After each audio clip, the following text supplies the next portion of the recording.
పైనోడల్ sinus జబ్బులో ఏమవుతుందంటే back పైన మగవారికి ఏదైనా హెయిర్ ఉంటుంది కదా, ఆ హెయిర్ అంతా ఎవరికైనా రాలింది, హెయిర్ ఫాల్ అంతా అయిపోయినప్పుడు అదంతా చేరి కింద బటక్స్ మధ్యలో చేరుతుంది.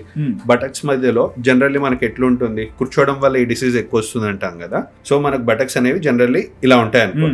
మనం కూర్చున్నప్పుడేమో ఇలా అవుతుంది, మళ్ళీ కూర్చొని ఇలా అవుతుంది. సో ఇలా కూర్చొని లేచేటప్పుడు there is some suction effect అనేది వస్తుంది మనం లేచినప్పుడల్లా. అదర్వైజ్ కూడా మనకు ఇన్ బిట్వీన్ ద బటక్స్ కొంచెం స్కిన్ అనేది వెట్గా ఉంటుంది, being a private part. So skin వెట్గా ఉంది అండ్ హెయిర్ అక్కడ రాలుంది అండ్ ఆ హెయిర్ పైన కూడా ఇలా సక్షన్ ఎఫెక్ట్ అనేది వచ్చింది. సో అలా వచ్చి ఎవరైనా ఒకవేళ ఏమైనా కార్పెంటర్ వర్క్ జరుగుతున్నప్పుడు చెక్కలు ముట్టుకుంటే ఆ చెక్కలు కొంచెం కొంచెం గుచ్చుకుంటూ ఉంటాయి.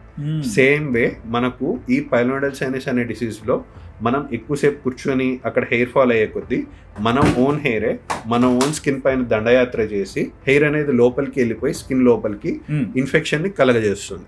ఇన్ఫెక్షన్ ని కలగజేసి మనకు ఆ భాగంలో ఇన్ బిట్వీన్ ద బటక్స్ భాగంలో కొంచెం పింపుల్ లాగా వచ్చి పస్ రావడము, బ్లడ్ రావడము, కూర్చునే కొద్దీ కొంచెం నొప్పికి దారి తీయడము, ఇవన్నీ జరుగుతుంటాయి పైనోడల్ సైనస్ లో.